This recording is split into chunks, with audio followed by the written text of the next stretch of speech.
السلام علیکم۔ آج کی میری یہ ویڈیو ہمارے معاشرے میں بیتے جانے والی ایک سچی کہانی ہے۔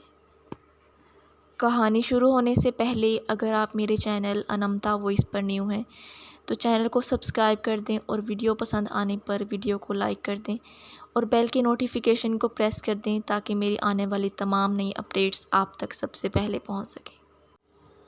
ابیہا آپی اب بس بھی کر دیں اپنے سسرال والوں کی برائیاں کرنا۔ جب سے آئی ہیں خالہ کے نادیدہ مظالم کی داستانیں سنا سنا کر امی کو ہلائی جا رہی ہیں۔ 4 ماہ کی شادی میں یہ حال ہے تو 4 سال بعد پتہ نہیں کیا حال ہوگا۔ فریحہ نے اپنی کتابیں سمیٹتے ہوئے بڑی بہن کو ٹوکا۔ ابیہا جو ہاتھ لہلا لہرا کر ماں کو کوئی بات بتا رہی تھی آگ بگولا ہو گئی۔ تم ماں باپ کے گھر بیٹھی عیش کر رہی ہو اس لیے تمہیں نت نئی باتیں سوچتی ہیں۔ ذرا بیاہ کے جاؤ پپھوں کے ہاتھ لگو گی نا تب میکے اور سسرال کا فرق سمجھو گی۔ ابیہا کی بے رحمی سے کہنے پر فریحہ دنگ رہ گئی۔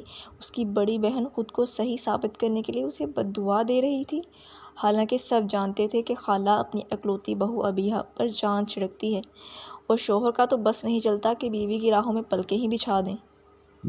اس سب کے باوجود ابیہا خوش نہیں تھی، کیونکہ وہ اپنی دوست کی طرح امیر سسرال چاہتی تھی۔ اس لیے جب بھی میکے آتی شوہر اور ساس کو برا بھلا کہتی رہتی۔ سمیہ بیگم خاموشی سے بیٹی کی باتیں سنتیں اور پھر نرمی سے اسے سمجھانے کی کوشش کرتیں۔ ابیہا بیٹا، چھوٹی بہن کو ایسے نہیں کہتے، اور بس اب بحث ختم کرو۔ رفیق بھائی کے ہاں درس قرآن ہے، تم دونوں چلی جاؤ، میرا بلڈ پریشر ہائی ہو رہا ہے۔ سمیہ بیگم نے بڑی بیٹی کو بحث کے موڈ میں دیکھ کر جلدی جلدی بات ختم کی اور اپنے کمرے میں چلی گئیں۔ فریحہ جلدی سے تیار ہو جاؤ، میں بھی اچھا سا تیار ہو کر آتی ہوں، پھر ہم چلتے ہیں۔ حورب بھی ضرور میکے آئی ہوگی، میں ایک بار اس کی ٹھاٹ باٹ دیکھنا چاہتی ہوں، کبھی تو میری خواہشوں کی کشتی بھی پار لگ ہی جائے گی۔ بہن کی باتیں سن کر فری کا مزید موڈ آف ہو گیا۔ ابیہا بہن کی ناگواری کو نظر انداز کرتی اپنا موبائل اٹھا کر اپنے اور فریحہ کے مشترکہ کمرے میں تیار ہونے چل دی۔ ابیہا اور حورب کی بہت اچھی دوستی تھی۔ حورب شادی کے بعد میکے بہت کم آتی اور آتی بھی تو ابیہا کی اس سے ملاقات نہیں ہو سکی۔ کہ کچھ عرصے بعد ابیہا کی بھی شادی ہو گئی، لیکن شادی کے بعد بھی وہ جب کبھی حورب سے اپنا موازنہ کرتی تو احساس کمتری کا شکار ہونے لگتی۔ ہائے فری، دعا کرو ہمارے نصیب میں بھی حورب جیسی سسرال لکھی ہو۔ مرسڈیز سے اترتے دولہا کو دیکھ کر ابیہا چھوٹی بہن کے کان میں گھسی سرگوشیاں کر رہی تھی۔ فری بھی مہنگی ترین گاڑی سے اترتے ہینڈسم سے دولہا کو دیکھ کر زور زور سے اس بات میں سر ہلانے لگی۔ ایک طرف روحان سرخ شیروانی میں دولہا بنا غضب ڈھا رہا تھا تو دوسری طرف سرخ اور گولڈن امتزاج کے جدید لہنگے میں ملبوس طراز قد حورب دیکھنے والوں کو ایک پل کے لیے ساکت کر دینے کی حد تک خوبصورت لگ رہی تھی۔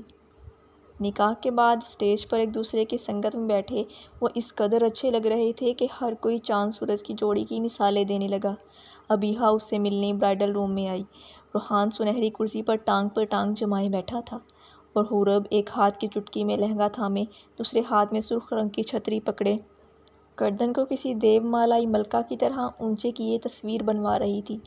وہ دونوں اس قدر مکمل لگ رہے تھے کہ ابیہا نئے سرے سے اس جیسا نصیب پانے کے لیے تڑپ اٹھی۔ میں اپنے پھپھو کی بیٹی سے محبت کرتا ہوں، لیکن روایتی نند بھابھی کی چپکلش ہماری محبت کے آڑے آ گئی اور امی آئلہ کی بجائے اپنی مرضی سے تمہیں بیاہ لائیں۔ شوہر کی بات پر حورب نے حیرانی سے اپنی بھاری پلکوں کو اٹھایا۔ میں اگلے ہفتے واپسی اٹلی جا رہا ہوں، تم چاہو تو میرے گھر والوں کے ساتھ رہو یا پھر اپنے گھر واپس چلی جاؤ، مجھے کوئی اعتراض نہیں ہوگا۔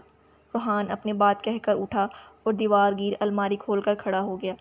میں تمہاری خوبصورتی سے بالکل بھی متاثر نہیں ہوا، اس لیے جاؤ اور منہ دھو کر آرام کرو۔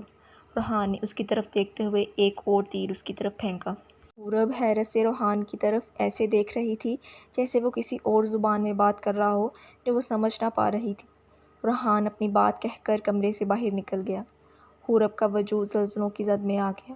اگر روحان نے مجھے چھوڑ دیا تو میں سب کو کیا منہ دکھاؤں گی؟ اس کی نگاہوں میں خود پر جمی سینکڑوں ستائشی نظروں اور کانوں میں رس کھولتے ستائشی جملے رقص کرنے لگے۔ حورب نے بیڈ کی پشت سے ٹیک لگا کر آنکھیں موند لیں اور خود کو وقت کے آسرے پر چھوڑ دیا۔ شادی کے پورے 1 ہفتے بعد روحان اٹلی واپس چلا گیا۔ آنٹی حفصہ مجھے اتنی چاہت سے اپنی اکلوتی بہو بنا کر لائی ہیں، وہ ضرور اس مشکل وقت میں میرا ساتھ دیں گی۔ حورب نے مایوس ہونے کی بجائے امید کا سرا پکڑا اور مطمئن ہو گئی۔ وہ اپنی جیولری سنبھال کر رکھ رہی تھی، اچانک حفصہ بیگم دھاڑ سے دروازہ کھول کر اس کے کمرے میں داخل ہوئیں۔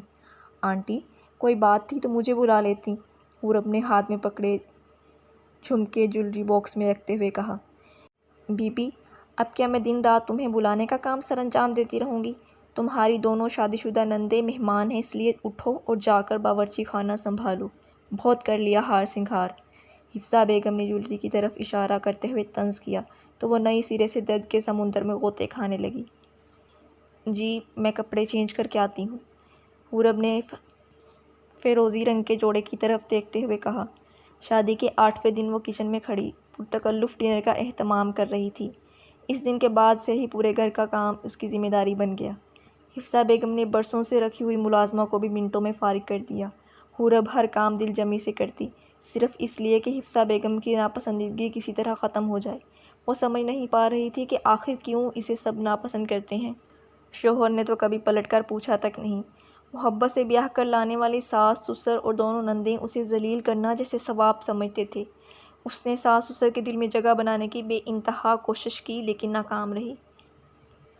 لمحے سمٹ کر دنوں میں اور دن سمٹ کر مہینوں پر محیط ہونے لگے۔ روحان ہر روز اپنی ماں کو فون کرتا اور شوہر سے بات کرنے کے لیے وہ لفظ جوڑتی رہ جاتی اور فون بند ہو جاتا۔ حفصہ بیگم بہت خوش تھیں کہ بیٹے کا رجحان بیوی کی طرف نہیں ہے اور وہ شادی کے بعد بھی ان کی مٹھی میں ہے۔ وہ بیٹے کی ہر کال پر بہو کی آوارگی کے من گھڑت قصے سنانا نہ بھولتیں اور باقی رہی صحیح کسر دونوں بہنیں پوری کر دیتیں۔ تینوں ماں بیٹیاں روحان کے سامنے مگرمچھ کے آنسو بہاتیں۔ ہم نے تمہاری زندگی خراب کر دی ہے بھائی، من چاہی بیوی بھی نہ ملی اور جو ملی وہ بھی بد کردار، جو جہیز میں نہ جانے کتنے معاش کے ساتھ لائی ہے۔ آ کر سنبھالو اپنی بیوی کو تاکہ امی کی جان خلاصی ہو۔ بڑی بہن سمینہ نے ماں کی باتوں پر مہر ثبت لگاتے ہوئے اپنی بھڑاس نکالی۔ تمہاری بھابھی صورت کے ساتھ ساتھ سیرت میں بھی لاکھوں میں ایک ہے۔ شوہر کے اتنا کہہ دینے پر سمینہ بھابھی کی دشمن بنی بیٹھی تھی۔ چھوٹی روبینہ نے تو حد ہی کر دی، آواز بدلوا کر اپنے شوہر سے بھائی کو فون کروایا، حورب میری ہے اور میں اسے ہر حال میں حاصل کر کے رہوں گا، بہتر ہے کہ تم اسے آزاد کر دو۔ اس انجان فون کال کے بعد روحان کے دل میں نفرت کا پودا تیزی سے پروان چڑھنے لگا۔ وہ تو پہلے ہی اس زبردستی کے رشتے سے ناخوش تھا۔ اس نے تو نظر بھر کر حورب کو دیکھا تک نہیں تھا۔ اس کے کردار کو جانچنے کی تو مہلت ہی نہ ملی۔ شادی کے چند دن بعد وہ سب چھوڑ کر اٹلی چلا آیا۔ اس نے ماں اور بہنوں کی باتوں کو آنکھ بند کر کے مان لیا۔ اب وہ ویسے بھی شادی کے نام پر گلے میں پڑے ڈھول کو مزید نہیں بجانا چاہتا تھا۔ ان سب باتوں سے انجان حورب سوچ رہی تھی کہ حفصہ آنٹی سے کہے گی میری روحان سے بات کروا دیں۔ اپنا فون اس کے پاس تھا نہیں جو وہ فون کر کے اپنے شوہر سے اپنی سزا کی مدت پوچھتی۔ اس کی شادی کو 5 ماہ ہو چکے تھے اور اس نے کبھی اپنے شوہر سے بات تک نہیں کی تھی۔ وہ ماں باپ کو پریشان نہیں کرنا چاہتی تھی، اس لیے چپ چاپ اپنے اچھے وقت کے انتظار میں سزا کاٹ رہی تھی۔ میکے جانے کی اجازت بھی مشکل سے 3-4 گھنٹوں کے لیے ہی ملتی اور وہ اسی میں بہت خوش تھی کیونکہ وہ گھر والوں کو دیکھ کر زیادہ دیر مصنوعی مسکراہٹ چہرے پر نہ سجا پاتی اور انہیں کچھ بتا کر شوہر کی عزت بھی کم نہیں کرنا چاہتی تھی۔ حورب کا بھائی کاروبار کے سلسلے میں دبئی جا رہا تھا۔ وہ بہن کے سسرال ساز و سامان سے لدا پھندا آیا اور چند دن کے لیے ساتھ جانے کی ضد کرنے لگا۔ حورب کو میکے کی دہلیز پار کیے نہ جانے کتنے دن بیت گئے تھے۔ رضا، میں روحان سے پوچھے بغیر نہیں جا سکتی، بھائی کے اصرار کرنے پر اس نے بے چارگی سے کہا۔ لیکن وہ رضا ہی کیا جو کسی کی بات مان لے؟ بہن کی بات سن کر اس کے لاکھ روکنے کے باوجود حفصہ بیگم کے کمرے میں چلا گیا۔ چند منٹ بعد ہی وہ چہرے پر جیت کی چمک لیے کمرے میں داخل ہوا۔ چلو اٹھو، جلدی سے سامان پیک کرو اپنا، حفصہ آنٹی نے 1 ہفتہ رہنے کی اجازت دے دی ہے، وہ بتا رہا تھا۔ اور ہاں، آنٹی کہہ رہی تھیں کہ وہ روحان کو خود بتا دیں گی۔ وہ بے یقینی سے رضا کی طرف دیکھنے لگی۔ رکو، میں خود پوچھ کر آتی ہوں۔ اچانک وہ اٹھی اور ساس کے کمرے میں چل دی۔ حفصہ بیگم فون پہ کسی سے بات کر رہی تھیں۔ اس کے کچھ کہنے سے پہلے ہی اشارے سے میکے جانے کی اجازت دی اور باتوں میں مصروف ہو گئیں۔ حورب کے کمرے سے نکلنے کے بعد انہوں نے فون سائڈ ٹیبل پر رکھا اور خود کو داد دی۔ وہ کامیابی سے اپنی چال چل چکی تھیں اور بس نتیجے کا انتظار تھا۔ تم یہاں بیٹھی ہو، میں تمہیں پورے گھر میں ڈھونڈتا پھر رہا ہوں۔ اگر روحان بھائی نے فون بند کر دیا تو مجھے باتیں سناؤ گی۔ اسے میکے آئے دوسرا دن تھا جب رضا نے اس کی طرف فون بڑھاتے ہوئے شرارت کی۔ کچھ دیر بے یقینی سے فون کو تکنے کے بعد اس نے آنسوؤں کے پیچھے دھکیلتے ہوئے فون کان سے لگایا۔ شادی کے بعد پہلی بار اس کے شوہر نے اس سے رابطہ کیا تھا۔ تم کس سے پوچھ کر میکے آئی ہو؟ روحان کی چیختی آواز اس کی سماعت سے ٹکرائی تو وہ دنگ رہ گئی۔ میں آنٹی سے پوچھ کر۔ ابھی اس کی بات بھی پوری نہیں ہوئی تھی کہ روحان سرد لہجے میں بولا، اب واپس میرے گھر جانے کی ضرورت نہیں، میں خود تمہارے باپ سے بات کر لیتا ہوں۔ روحان نے اس کی کوئی بات سنے بغیر فون بند کر دیا۔ حورب جہاں کی تہاں بیٹھی رہ گئی۔ روحان نے جو کہا وہ کر کے دکھایا اور اس کے ابو کو فون کر کے ہزاروں باتیں سنائیں۔ اپنی آوارہ بیٹی کو اب میرے گھر نہ بھیجیے گا کیونکہ میری طرف سے وہ آزاد ہے، میں جلد از جلد طلاق نامہ بھیج دوں گا۔ داماد کی بات سن کر عابد صاحب دل پکڑ کر بیٹھ گئے۔ وہ ایک ہی پل میں صدیوں کے بیمار نظر آنے لگے تھے۔ انہوں نے بیٹی سے روحان کے غصے کی وجہ دریافت کی تو وہ مزید ضبط نہ کر سکی اور پھوٹ پھوٹ کر رونے لگی۔ روتے روتے 5 ماہ سے چھپائی ہر بات ماں باپ کے گوش گزار دی۔ اس کے گھر والے حیرت سے نازوں پلی بیٹی کا حوصلہ دیکھ رہے تھے۔ میں بات کروں گا روحان سے، اسے ضرور کوئی غلط فہمی ہوئی ہے۔ عابد صاحب نے بیٹی کے ساتھ خود کو بھی تسلی دی۔ 1 ماہ گزر گیا، روحان نہ آیا اور نہ اس کی طرف سے کوئی خبر آئی۔ اپنا نمبر بھی وہ تبدیل کر چکا تھا، گویا وہ ایک نئی سزا حورب کے لیے تجویز کر چکا تھا اور وہ اسی میں خوش تھی کہ روحان نے اسے طلاق نہیں دی۔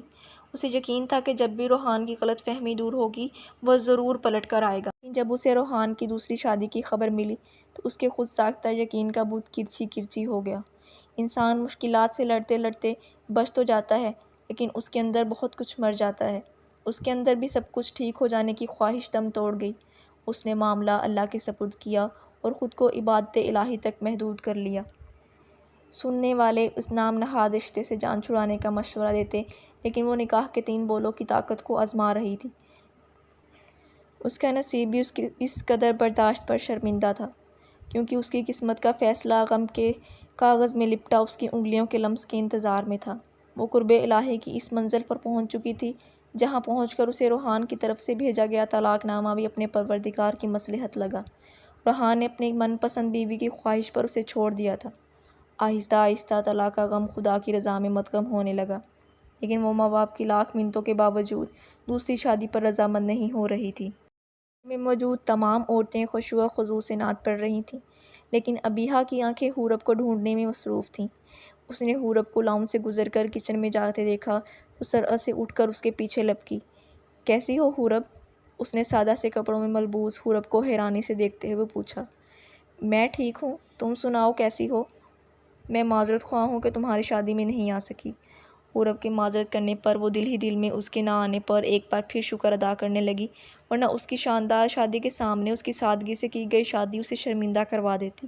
روحان بھائی ابھی تک اٹلی سے واپس نہیں آئے کیا جو تم ایسے سادہ سے حلیے میں گھوم رہی ہو؟ ابیہا نے سلاد کی پلیٹ میں سے کھیرے کا ٹکڑا اٹھاتے ہوئے پوچھا۔ ابیہا، روحان نے مجھے طلاق دے دی ہے۔ وہ اس کے گلے لگ کر رونے لگی۔ ابیہا یہ سن کر خود کو پتال میں گرتا ہوا محسوس کرنے لگی۔ وہ جب بھی اپنی شادی کا مقابلہ حورب کی شادی سے کرتی تو خود کو بد نصیب سمجھنے لگتی۔ قبول صورت لیکن محبت کرنے والے شوہر کا مقابلہ روحان سے کرتی تو نئے سرے سے اپنے نصیب کو کوستی اور بلا وجہ شوہر سے الجھنے لگتی۔ آج اسے سمجھ میں آیا تھا کہ ہر خواہش کے اس پار آسودگی نہیں ہوتی۔ پروردگار حورب کے نصیب میں 2 جہان کی خوشیاں لکھتے۔ ابیہا نے اپنے دوست کے لیے دل سے دعا کی اور بے ساختہ اپنے اچھے نصیب پر شکر ادا کرنے لگی۔